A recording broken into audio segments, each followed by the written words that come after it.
Israeli media says the Israeli government will meet tomorrow to ratify the detainee exchange deal.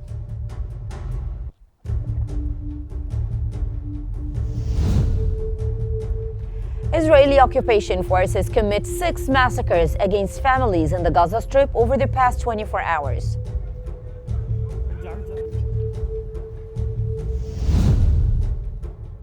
And Israeli occupation forces blow up houses and bulldoze roads in southern Lebanon.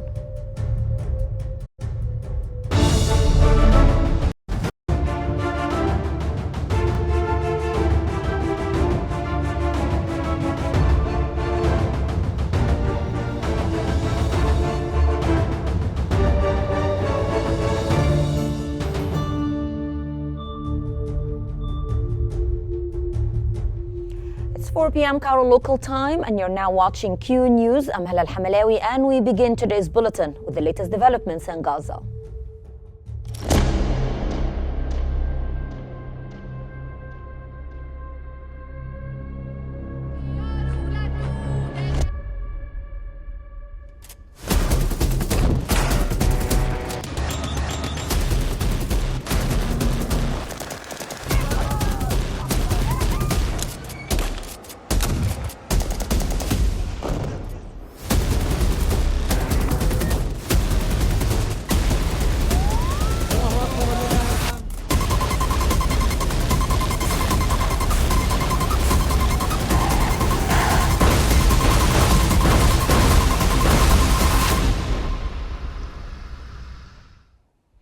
Israeli media has stated that the Israeli government will meet tomorrow to ratify the prisoner exchange deal. The Israeli Prime Minister office stated earlier that there is no truth to the news that Hamas has submitted its response to the proposal. Israeli media estimates that the exchange deal agreement will go into effect on Sunday.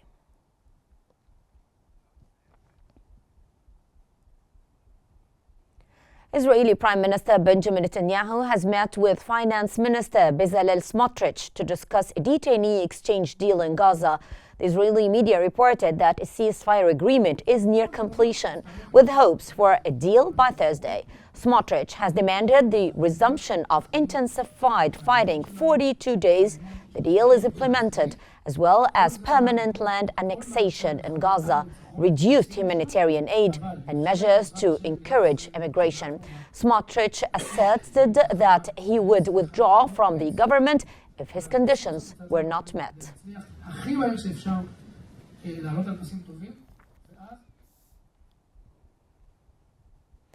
Israeli Foreign Minister Gideon Saar said that he believed there would be a majority in government to support a Gaza ceasefire and detainee exchange agreement if one is finally agreed. Speaking in a press conference in Rome with Italian Foreign Minister Antonio Tajani, Saar added that the support is possible despite vocal opposition from hardline nationalist parties in the coalition.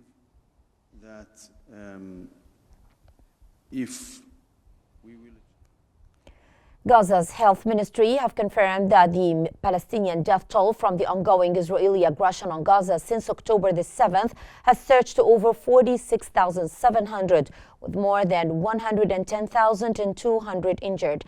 The ministry added that Israeli occupation forces committed 6 massacres against families in the Gaza Strip over the past 24 hours, killing at least 62 people and injuring 253 others.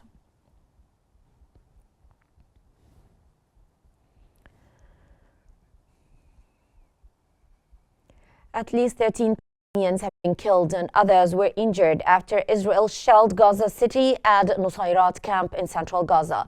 The Palestinian media reported that the occupation forces targeted Al Farabi school, which is currently housing displaced people in Al Yarmouk area of Gaza City. They also shelled a house south of Nusayrat camp, killing 6 people and injuring 7 others.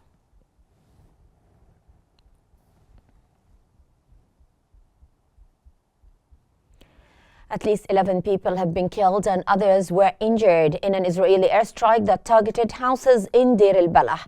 While in the Palestinian city of Rafah, Israeli occupation forces bombed a house, killing 5 citizens and injuring 4 others. They also bombed the areas of Khirbat al-Adas and Kaf Morag, killing 2 citizens and injuring others.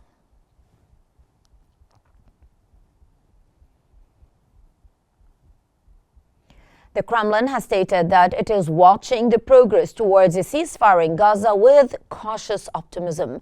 In the statement, Kremlin spokesman Dmitry Peskov added that a ceasefire between Israel and Hamas in the Palestinian territory was extremely necessary for people in Gaza.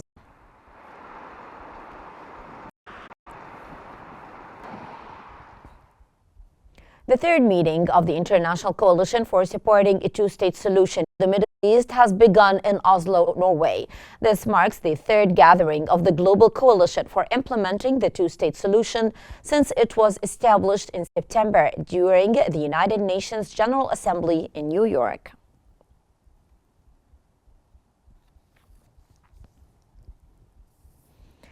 Palestinian Prime Minister Mohammed Mustafa has reaffirmed the urgent need for a ceasefire in Gaza, emphasizing that no authority other than the Palestinian Authority should govern Gaza. This comes during his participation in the third meeting of the International Coalition to support the two-state solution that began today in Oslo. Mustafa also called for unhindered humanitarian aid access and urged the international community to recognize the state of Palestine, stating that the recognition of Palestine is a step towards achieving a just and lasting peace. While we're waiting for the ceasefire, it's important to stress that it is Efforts to finalize a Gaza ceasefire are intensifying, with Egypt, the United States, Qatar, Israel, and Hamas in talks. A potential truce could end the conflict, alleviate the suffering, and lead to the release of the detainees. Efforts to finalize a Gaza ceasefire are intensifying following marathon talks in Qatar, with Egyptian and U.S. leaders pledging continued coordination. The negotiations, involving officials from Egypt, Qatar, the United States, Israel, and Hamas, have raised hopes for a truce and the release of captives. After more than 8 hours of discussions, Egyptian President Abdel Fattah el-Sisi and U.S. President Joe Biden underscored the urgent need for an agreement. President el-Sisi called for an immediate ceasefire to alleviate humanitarian suffering, guarantee unrestricted aid access, and avert further escalation with catastrophic consequences. U.S. President Joe Biden echoed this urgency, expressing optimism that a breakthrough to halt the devastating war in Gaza was within reach. Qatar's Foreign Ministry spokesperson Majid Al-Ansari confirmed that both parties have received a draft text, with discussions now focused on final details. Hamas indicated the negotiations were in their final stages and expressed confidence in a positive outcome. We are now at a pivotal... White House National Security Advisor Jake Sullivan suggested that a Gaza hostage deal could be finalized this week. If successful, the phased ceasefire would bring an end to a conflict that has killed tens of thousands, displaced much of Gaza's population, and escalated tensions throughout the Middle East. And for more analysis, we now move to Salma in our newsroom. To you, Salma. Thank you, Hala, very much. And for further analysis on the current situation in Gaza amid the agreement negotiations, we're now joined from Cairo by the international relations specialist, Dr. Mohammed Osman. Welcome, Dr. Osman, to Qnews. And I'll ask you at first, is it possible, do you think, that a ceasefire in Gaza will be announced within the next 24 hours? I think it's, thank you, Salma, for having me first.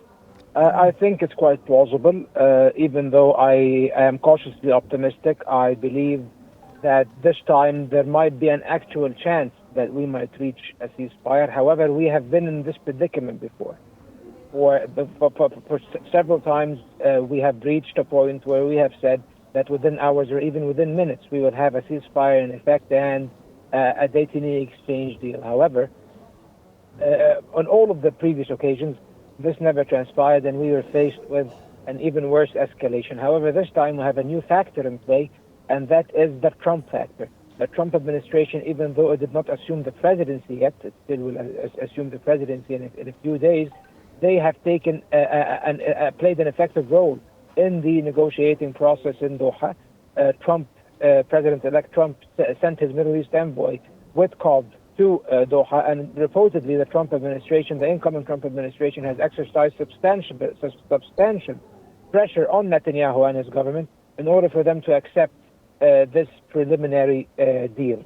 However, only the coming days will tell whether this agreement will be implemented or not. Sir, what do you make of the contradictions in the media reports regarding the ceasefire negotiations in Gaza over the past few hours? Well, of course, the contradictions primarily stem from the divisions inside Israel. It seems that the Prime Minister of Israel, Benjamin Netanyahu, is on board.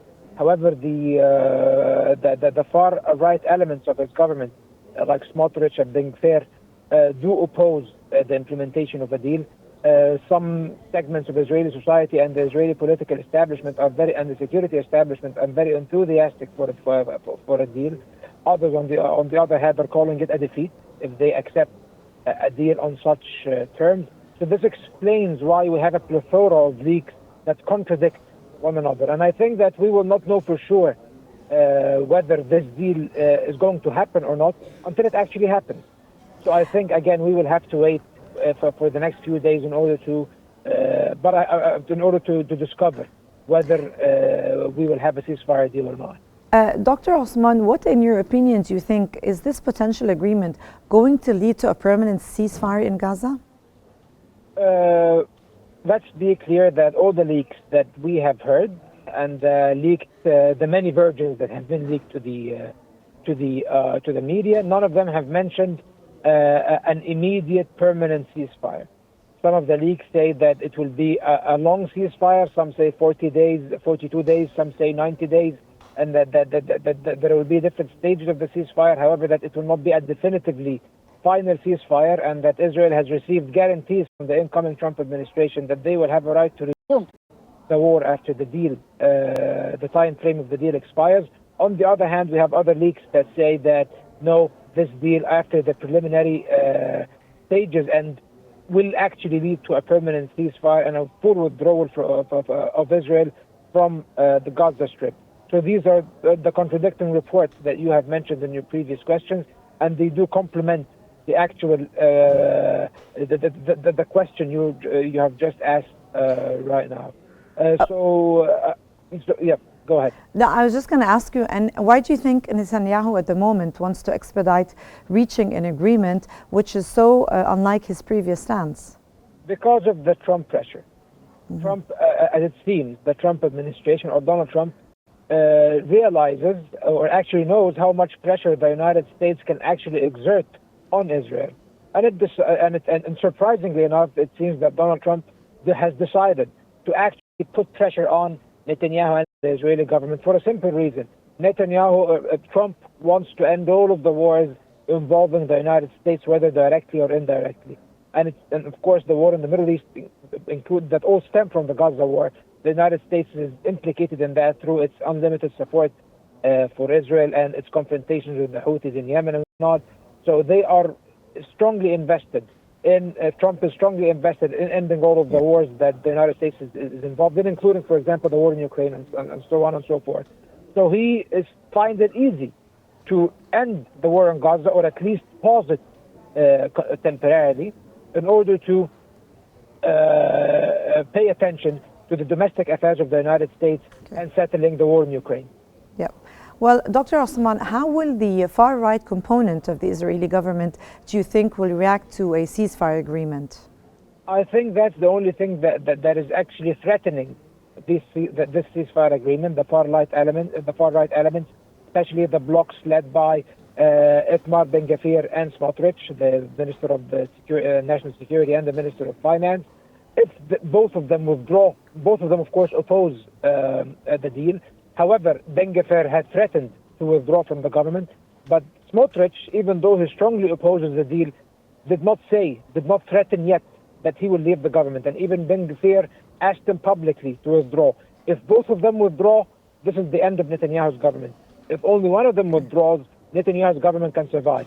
So if the entire far-right blocks in the government come together and decide to withdraw from the cabinet in protest of this deal if it's implemented, then either Netanyahu's government will fall or the government will pull back from the ceasefire agreement deal in order to prevent its collapse. Well, thank you so much. That was the incident expert, Dr. Mohammed Osman. Thank you for joining us and being with us here on Q News. And now we're back again to Hela. Thank you so much, Salma. And moving on, the Commissioner General of the United Nations Relief and Works Agency for Palestine Refugees, UNRWA, Philippe Lazzarini, has called for the work of the United Nations to be respected and for actions undermining its role to be halted. Speaking at the international conference to support the two-state solution in Norway, Lazzarini stated that the collapse of UNRWA in Gaza means the collapse of the social life in the sector, highlighting that UNRWA is the largest provider of healthcare services in Gaza. He added that decisions from the Knesset that obstruct UNRWA's ability to function violate international law and undermine the agency's operations. To shield the agency from the political attacks and financial challenges. Israeli occupation forces have stormed the towns of Jabal al-Makbar and Mechmas in the Jerusalem governorate. Local sources reported that the occupation forces stormed Jabal al-Makbar accompanied by a bulldozer. The occupation forces also stormed the town of Mechmas, northeast of Jerusalem, and seized several vehicles.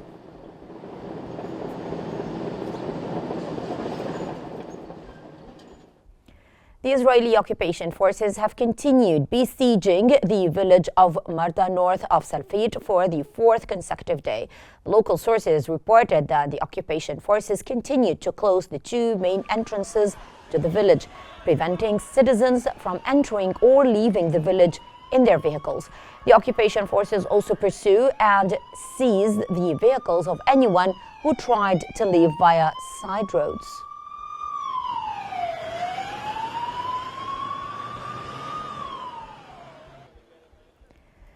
At least 6 Palestinians have been killed and several were injured in an Israeli strike on Jenin in the occupied West Bank. The Palestinian Health Ministry said that the injured were in stable condition.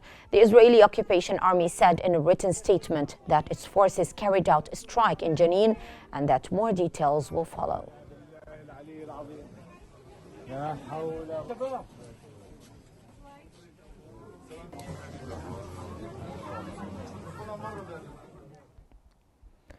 The Palestinian presidency has strongly condemned and rejected the crime committed by the occupation forces in Jenin camp yesterday evening, which killed 6 Palestinians. The presidency warned of the danger of the Israeli plans seeking to disrupt every national effort that contributes to protecting Palestinian people from the aggression, which is accompanied by the ongoing war of genocide in the Gaza Strip. The presidency affirmed President Mahmoud Abbas's support for the efforts of the security services to implement the rule of law and maintain security and safety for Palestinian citizens.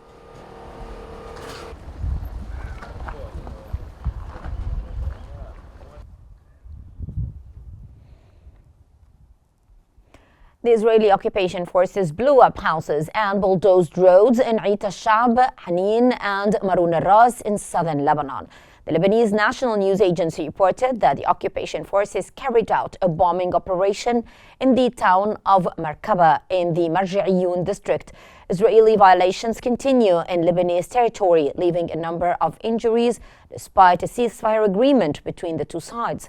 On November the 27th, a ceasefire agreement between Israel and Hezbollah, sponsored by the United States and France, came into effect.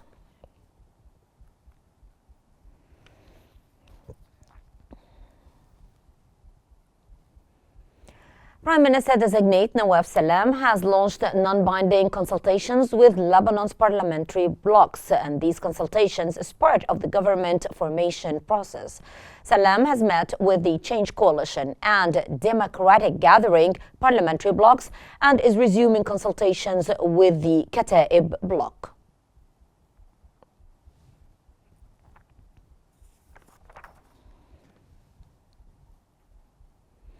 Germany has announced that it intends to grant €1 million to support the UN's International Impartial and Independent Mechanism (IIM) to investigate serious crimes committed in Syria during the rule of the ousted regime. The ministry said that Germany will continue supporting UN-led efforts through the IIM to collect evidence of Assad regime crimes and to make them available for court proceedings. The statement also noted that the IIM has been collecting evidence of the brutal crimes committed in Syria since 2016, documenting it and preparing it for legal proceedings.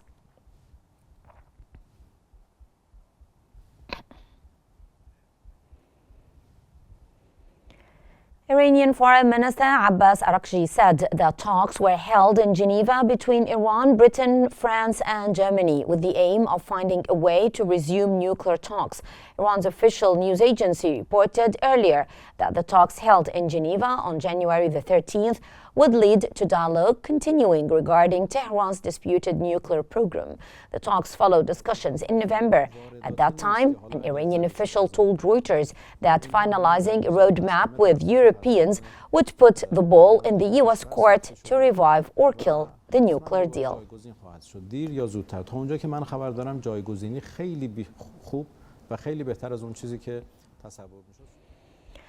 Outgoing U.S. President Joe Biden has established the Choctaw National Monument and the Saltillo National Monument in California. During his address, Biden highlighted his administration's achievements in combating climate change and said that he would protect national lands against drilling activities. More than 900,000 acres of land will be protected with the newest proclamation of national monuments. Every possible resource to fight these fires and help the survivors. Our natural wonders are the heart and soul of our nation, and you all know it in this room. They unite us, they inspire us. It's a birthright we pass down from generation. U.S. National Security Advisor Jake Sullivan has symbolically passed the baton to his successor advisor-designate for President-elect Donald Trump. During the event, Sullivan and Waltz discussed the challenges the United States will face in the months and years ahead. Sullivan emphasized the importance of balancing immediate crises with long-term strategy. Waltz, in turn, highlighted pressing domestic and international concerns. We can't take our eye off the ball of the long-term strategic competition with the People's Republic of China, because China is the one country. French socialist lawmakers were disappointed by Prime Minister François Bayrou's speech, but did not yet say whether they would support a non-confidence vote. The MPs said that they hoped to get answers from Bayrou before they decide to join other left-wing allies in trying to oust the current government.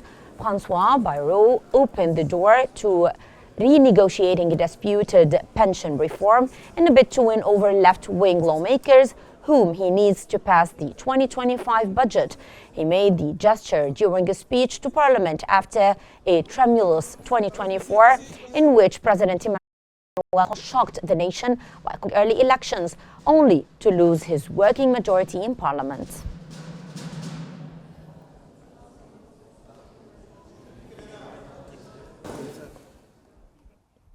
Impeached South Korean President Yoon Suk-yeol has said that the situation surrounding his arrest was deplorable and questioned its legality, adding that he did not want any violence in proceedings. A defiant Yoon said that he submitted himself for questioning to avoid any violence after more than 3,000 police officers marched on his residence to arrest him from the early hours of Wednesday. Yoon's lawmakers have said that the arrest warrant is illegal because it was issued by a court in the wrong jurisdiction and because the team set up to investigate him had no legal mandate to do so.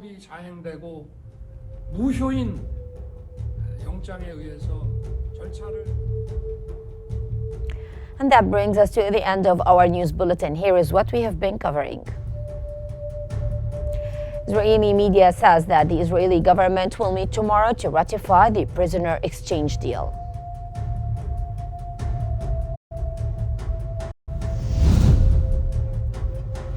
Israeli occupation forces commit 6 massacres against families in the Gaza Strip over the past 24 hours.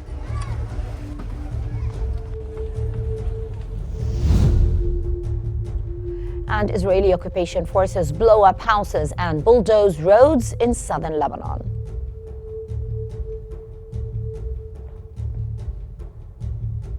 And this concludes our news bulletin for the hour. Don't forget to follow Q News on YouTube, Facebook, X, Instagram, and TikTok at QNewsEG to stay informed. I'm Hala Al-Hamalawi. Thank you for watching and stay tuned for more updates here on Q News.